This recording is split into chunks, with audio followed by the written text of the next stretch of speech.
میرے نبی پاک نے فرمایا 3 کام کرو تمہیں فائدہ ہوگا. حضرت عبد الرحمن ابن عوف فرماتے ہیں میں نے اس کا تجربہ کیا اس حدیث کا, اور آپ فرمایا کرتے تھے مجھے اللہ کی عزت کی قسم جو میرے نبی نے کہا حق اور سچی کا ہے, حق اور سچ کا ہے. حضور سید عالم صلی اللہ علیہ وسلم نے فرمایا صدقہ دینے سے مال کم نہیں ہوتا. صدقہ دینے سے مال جی کیا کرنے سے, یہ وعدہ ہے نبی پاک کا. صدقہ دینے سے پیسے, اچھا بتائے نا جی مجھے 1000 میں سے 500 دے دیا تو باقی کتنے رہ گئے؟ تو حضور فرما رہے ہیں کم نہیں ہوتے. 1000 دے دیا تو باقی کتنا بچا؟ نہیں بھائی, میرے محبوب فرماتے ہیں تو اللہ کے رستے میں 1 دے وہ تجھے 700 گنا کر کے واپس عطا فرمائے گا. نبی پاک نے فرمایا صدقہ دینے سے مال کم نہیں ہوتا, اور فرمایا معذرت کرنے سے عزت میں کمی نہیں آتی. معذرت کرنے سے عزت میں کمی, اللہ اکبر, معذرت کرنے سے عزت میں کمی. اور حد کر دی میرے حبیب نے, فرمایا تو رب کی رضا کے لیے عاجزی کر, تیرے نبی کا وعدہ ہے اللہ تجھے عزت عطا فرما دے گا. تو جھک جا اللہ کی رضا, عاجزی اختیار کر, سادگی اختیار کر, سادگی عاجزی کر, تجھے اللہ. 2 باتیں اس میں ارشاد, ایک معذرت کر غلطی ہو جائے, اور دوسرا پہلے عاجزی کی بات سنیں. حضرت عمر بن عبدالعزیز بادشاہ تھے, سوئے ہوئے تھے, غلام بھی پاس آرام کر رہا تھا, مہمان بھی آئے تھے. غلام کی ڈیوٹی تھی ہر وقت حضرت کے پاس رہنا. اب سوئے ہوئے, دیر ہو گئی, غلام بیچارہ تھوڑا تھوڑا اونگ آتے آتے سو گیا. حضرت چراغ روشن تھا, کچھ لکھ رہے تھے, مہمان بیٹھا تھا, خادم سو گیا. اب چراغ نہ آہستہ آہستہ گل ہو گیا, بجھ گیا. حضرت اٹھے, بوڑھے آدمی تھے, چراغ صحیح کرنے. مہمان کہنے لگے حضور میں نہ کر دوں, میں نہ کر دوں. کہنے لگے نہیں تم مہمان ہو, مہمان سے خدمت نہیں لی جاتی. تو اس نے کہا غلام کو جگائیے. فرمانے لگے ابھی تو بیچارہ سویا ہے اور نیند سے بیدار کر دوں. خود گئے, اس میں تیل دوبارہ ڈالا, بتی ٹھیک کی, جلائی, واپس آ گئے. وہ مہمان, اب بادشاہ کا مہمان بھی تو کوئی بادشاہ ہی ہوگا نا. کہنے لگا حضور آپ اپنے کام خود کرتے ہیں, کیا لفظ ہے, کیا حسن ہے, اور 2 جملوں میں کیا تاثیر ہے. آپ فرمانے لگے ہاں میں اپنے کام خود کرتا ہوں. جب میں گیا تھا تب بھی عمر بن عبدالعزیز ہی تھا, اور جب چراغ صحیح کر کے واپس آیا ہوں تو پھر بھی عمر بن عبدالعزیز ہی ہوں. میرے اندر کوئی تبدیلی آئی, میں وہی ہوں جو گیا تھا. حضرت سیدنا فاروق اعظم رضی اللہ تعالیٰ عنہ فرماتے میں بیٹھا تھا, اور ابھی 3 دن ہوئے تھے نبی پاک صلی اللہ علیہ وسلم کے وصال ظاہری کو. میں بیٹھا ہوا تھا, 2-3 بچیاں آ گئی, اور حضرت ابو بکر صدیق رضی اللہ تعالیٰ عنہ کے سامنے آ کے بیٹھ کے رونے لگی. جناب صدیق اکبر رضی اللہ تعالیٰ عنہ کا بچیوں روتی کیوں ہو؟ تو کہنے لگے آپ خلیفہ بن گئے ہیں.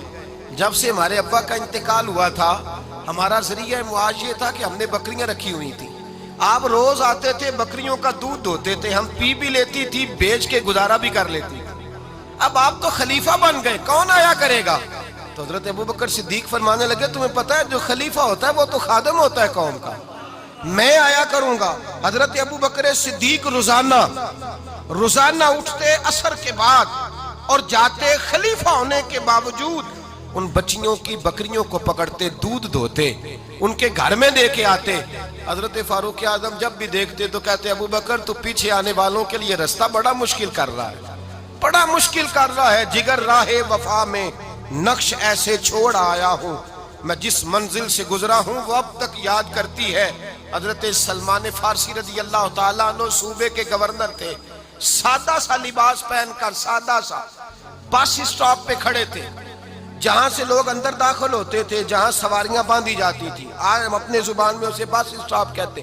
باہر کھڑے تھے, کوئی مہمان آ گیا کسی کا, اس نے دیکھا سادے سے کپڑے ہیں, خستہ سی حالی ہے, اس نے سمجھا کوئی کلی ہے شاید, معاذ اللہ کوئی ملازم ہے.